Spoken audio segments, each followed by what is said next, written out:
Currency demonetise का काफी ज्यादा इंडिया में बवाल मचा हुआ है कि इंडिया में जैसे 500 और 1000 के नोट बैन कर दिए गए हैं। ये पहले भी होता रहा है इंडिया में और 1946 में भी हुआ है। तो ये एक आर्टिकल है द हिंदू का, इसमें दिया हुआ है कि currency demonetisation has precedence in India और एल्सवेयर, मतलब पूरी दुनिया में भी कई सारी कंट्रीज में करेंसी को डीमोनेटाइज किया गया है। और India is not the only country to have opted for currency demonetisation. Demonetisation currency तब तब किया जाता है जब बहुत ज्यादा ब्लैक मनी आ जाती है इकोनॉमी में, या फिर बहुत ज्यादा इन्फ्लेशन आ जाता है, हाइपर इन्फ्लेशन। और या फिर कई बार ये अगर कोई जो स्टैंडर्ड प्रैक्टिस है उनके लिए उनको अलाइन करने के लिए करते हैं। और या फिर अगर कोई कंट्री किसी कंट्री पे मतलब जैसे कॉलोनी रही हो तो उस पे भी करते हैं। तो इस आर्टिकल में यही सब दिया है कि जैसे आरबीआई ने बोला है कि ये देखिए आरबीआई के पास पावर है कि 10,000 तक के नोट इशू कर सकते हैं। ये 1,000 और 10,000 के नोट्स ये सर्कुलेशन में थे 1946 में। फिर उनको डीमोनेटाइज कर दिया गया था और फिर इंट्रोड्यूस कर दिए गए थे 1954 में। ये 1,000 के और 5,000 के और 10,000 के नोट री इंट्रोड्यूस कर दिए गए थे 1954 में। और इन जो बैंक नोट्स को फिर से डीमोनेटाइज कर दिया गया था 1978 में। तो ये इंडिया में भी ऐसा पहली बार नहीं हुआ, इंडिया में भी पहले होता रहा है। जब जब ब्लैक मनी बढ़ जाती है, जब इन्फ्लेशन बढ़ने लगता है, करप्शन बढ़ जाता है, तो सरकार के पास ये होता है क्योंकि कई सारे लोग जो पैसे हैं वो दबा के रखते हैं। और अगर आप उनको डायरेक्ट हिट करना है तो आप करेंसी को ही डिमोनेटाइज कर दो, क्योंकि फिर उनके पास कोई जरिया ही नहीं बचेगा कि कैसे दिखाएंगे आके। और अगर उसको एक्सचेंज कराने आएंगे तब भी उनको बताना पड़ेगा कि सोर्स ऑफ इनकम क्या है।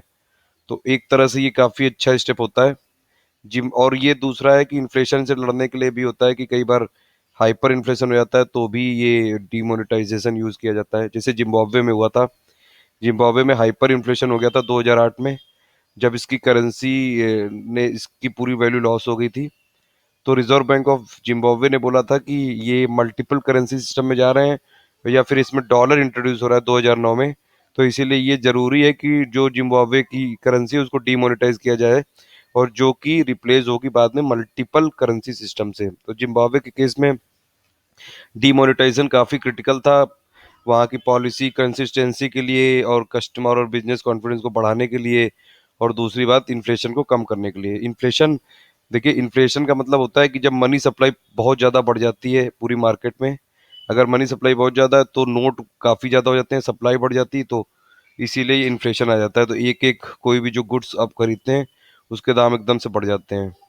अगर आप उसको, जैसे ये बैंक्स भी करती हैं कि अगर आप इन्फ्लेशन है तो मनी सप्लाई को खींच लो, मतलब लिक्विडिटी को कम कर दो मार्केट में, तो अपने आप इन्फ्लेशन कम हो जाएगा। वही इसमें किया गया कि अगर ये सबसे ज्यादा लिक्विडिटी को कम कर दो, ये सबसे अच्छा स्टेप यही कि डिमोनेटाइज कर दो कुछ करेंसी को, अपने आप लोग वापस दे देंगे आके पैसे और बैंकों में डिपॉजिट बढ़ जाएगा।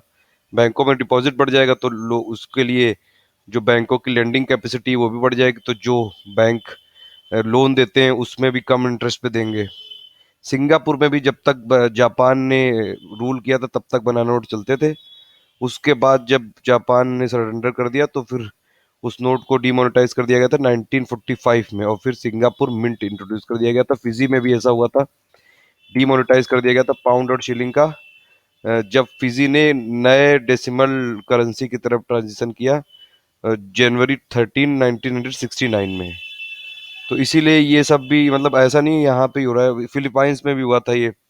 जब फिलीपाइंस ने डिसाइड किया था डिमोनेटाइज करने के लिए 12 जनवरी 1985 को, और जिससे कि जो भी अदर स्टैंडर्ड बैंक है पूरे वर्ल्ड की उनसे अलाइन किया जा सके, जिससे कि पॉलिसी मतलब एक स्टैंडर्ड को फॉलो करने के लिए। तो ये करेंसी जो इंडिया की डिमोनेटाइज हुई है इसमें इतना ह्यूज एंड ये क्राइम मचा हुआ है, तो इसमें इतना कुछ करने की जरूरत नहीं। ये सरकार का बहुत ही ब्रिलियंट स्टेप है। और थोड़ी बहुत प्रॉब्लम तो होगी, अब कोई भी अगर आपकी बीमारी है तो उसको ठीक करने के लिए दवा तो देती है, दवा कड़वी होती है। तो प्रॉब्लम तो सबसे ज्यादा उन्हीं को हो रही है जिनके पास लाखों करोड़ों रुपए भरा हुआ है घरों में, जो बहुत ज्यादा करप्ट रहे हैं या फिर जिन्होंने पूरी ब्लैक मनी जमा कर रखी है या फिर जिन्होंने टैक्स पे नहीं किया है। जो नॉर्मल आदमी है उसको थोड़ी बहुत प्रॉब्लम होगी, 1-2 दिन भीड़ में खड़ा रहना पड़ेगा बस, बाकी सब ठीक हो जाएगा। So thank you for listening.